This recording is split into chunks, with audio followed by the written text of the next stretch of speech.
3,780 लोगों की गई जान। कोरोना से निपटने के लिए आरबीआई का बड़ा ऐलान, बैंकों के लिए 50,000 करोड़ का विशेष लोन। कोरोना हेल्थ केयर से जुड़े सेक्टर को कर्ज देने पर बैंकों को मिलेगी विशेष छूट। यूपी में कोरोना वैक्सीनेशन अभियान में आएगी तेजी, मेडिकल सप्लाई कॉर्पोरेशन ने जारी किया 40 मिलियन डोज का ग्लोबल टेंडर। 21 मई को टेंडर भरने की आखिरी तारीख।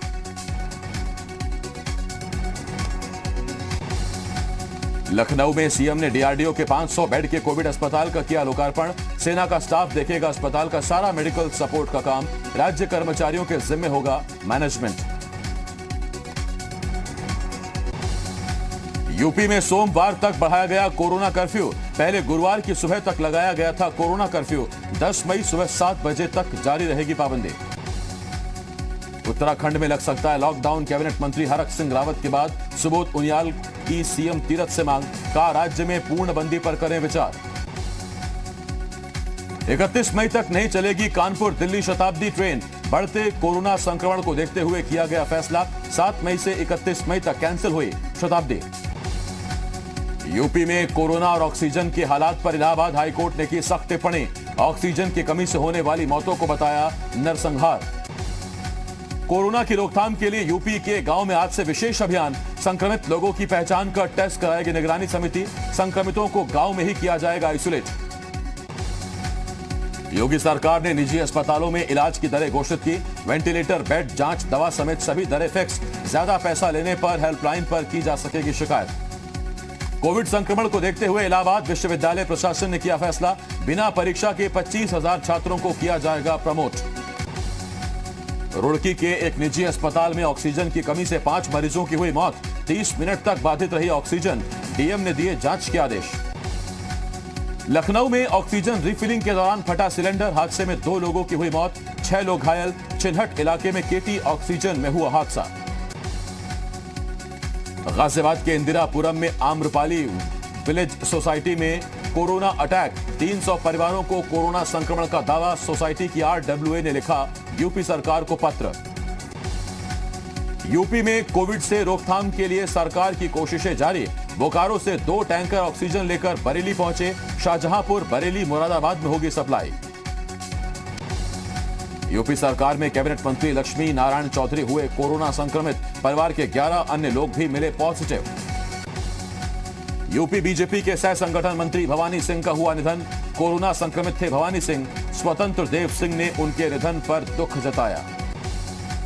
प्रयागराज में शायर शकील गाजीपुरी का कोरोना से हुआ निधन, हार्ट लाइन अस्पताल में चल रहा था इलाज। ऊर्जा मंत्री श्रीकांत शर्मा ने मथुरा के स्वर्ण जयंती अस्पताल में कोविड वार्ड का किया निरीक्षण, 100 बेड के कोविड अस्पताल को जल्द शुरू करने का दिया निर्देश। ऊर्जा मंत्री श्रीकांत शर्मा ने मथुरा जिला अस्पताल का किया निरीक्षण, मरीजों और तीमारदारों से लिया फीडबैक, मरीजों से अवैध वसूली के मामले में डीएम को जांच के आदेश दिए। मथुरा में निगरानी समिति में 742 आंगनबाड़ी आशा संगिनी लगाई गई, ये टीम लोगों के घरों तक जाकर कोरोना संबंधित जानकारी जुटाएगी। गौतम बुद्ध नगर में पुलिस कर्मियों के लिए कोविड अस्पताल की शुरुआत की गई, कोविड अस्पताल में उपलब्ध होंगे 50 बेड। सहारनपुर के जिला महिला अस्पताल में तैनात डॉक्टर का कोरोना संक्रमण से निधन, कई दिनों से कोविड से जूझ रही थीं डॉक्टर स्वाति। अल्मोड़ा में कोविड गाइडलाइन का पालन न करने पर की गई कार्रवाई, एसएसपी ने कोतवाल समेत 3 चौकी प्रभारियों को किया लाइन हाजिर। अयोध्या में होम आइसोलेशन में रह रहे मरीजों को ऑक्सीजन सिलेंडर नहीं मिलने का आरोप, जिला प्रशासन ने साकेत गैसेस को दी थी जिम्मेदारी। गौतम बुद्ध नगर में नोएडा अथॉरिटी ने शुरू किया ऑक्सीजन बैंक, नोएडा के सेक्टर 93 बी के बारात घर में बनाया गया ऑक्सीजन सिलेंडर का स्टोर रूम, अलग अलग आरडब्ल्यूए को ऑक्सीजन सिलेंडर दिए जाएंगे। महाराजगंज में कोरोना कर्फ्यू का पालन कराने के लिए पुलिस प्रशासन सख्त, एसपी ने बेवजह घूम रहे लोगों का चालान कटवाया। हाथरस में युवाओं की टीम ने पेश की इंसानियत की मिसाल, लावारिस महिला के शव का विधि विधान से किया अंतिम संस्कार। पंचायत चुनाव में जीते उम्मीदवारों को सीएम योगी ने दी बधाई, कहा इस चुनौतीपूर्ण समय में सभी स्थानीय प्रशासन का सहयोग करें, मानवता की सेवा में बने सहभागी।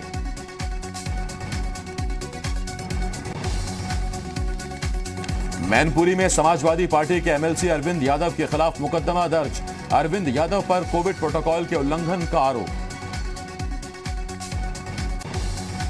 रामपुर में राज्य मंत्री बलदेव सिंह औलख के भाई कुलवंत औलख ने जीता बीडीसी चुनाव, प्रतिद्वंदी उज्जवल दीदार सिंह को हराया।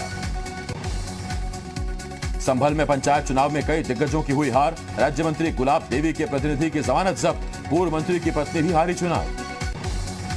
अलीगढ़ में पंचायत चुनाव जीतने के बाद नवचयनित ग्राम प्रधान को जुलूस निकालना पड़ा भारी, घटना का वीडियो वायरल होने के बाद आरोपी प्रधान हिरासत में लिया गया। सीतापुर में जिला पंचायत सदस्य का चुनाव हारने के बाद प्रत्याशी और उसके समर्थकों ने किया हंगामा, मौके पर उम्मीदवार समेत 58 को हिरासत में लिया गया।